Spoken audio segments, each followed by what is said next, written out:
Hallo, mein Holgefäß. Ich habe neben meinen zahlreichen Talenten auch noch die Fähigkeit, in die Zukunft zu blicken. Und ich sage dir, der nächste Kanzler in Deutschland heißt Peer Steinbrück. Am Arsch. Nein, am Wahltag. Mutti bleibt Kanzlerin, das ist so sicher, wie ich kein Weinglas bin.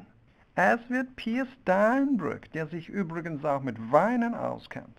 Weine sind mir egal. Mutti, Mama, Merkel bleibt Kanzlerin. Aus, besser.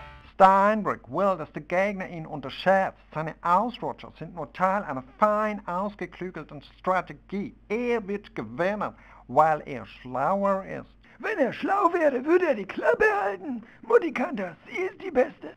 Aber Mutti trinkt kein Bier. Sie könnte Gefäße wie dich überflüssig machen. Bist du bescheuert? Ein Bierkrug wird nie überflüssig, egal wer regiert. Steinbrück wird regieren und er ist Biertrinker. Wird er nicht und ist er nicht. Er ist ja doch und wird ja wohl. Sag mal, ist dir irgendwie langweilig? Naja, so ein Tag an der Wand zu hängen ist ganz schön eintönig.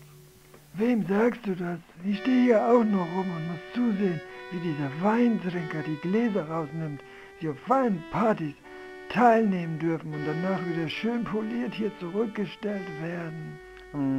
Ja, okay. Steinbrück würde dich nie in seinen Weingläserschrank stellen, aber Mutti könnte dich im Winter schon mal als Gefäß für Kamillentee missbrauchen.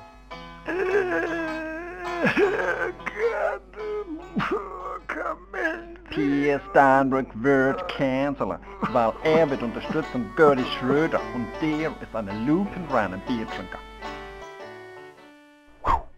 Was meint ihr, wer Kanzler wird? Steinbrück, Merkel oder Fipsi?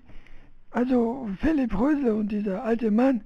Jeder, der nicht Kamillentee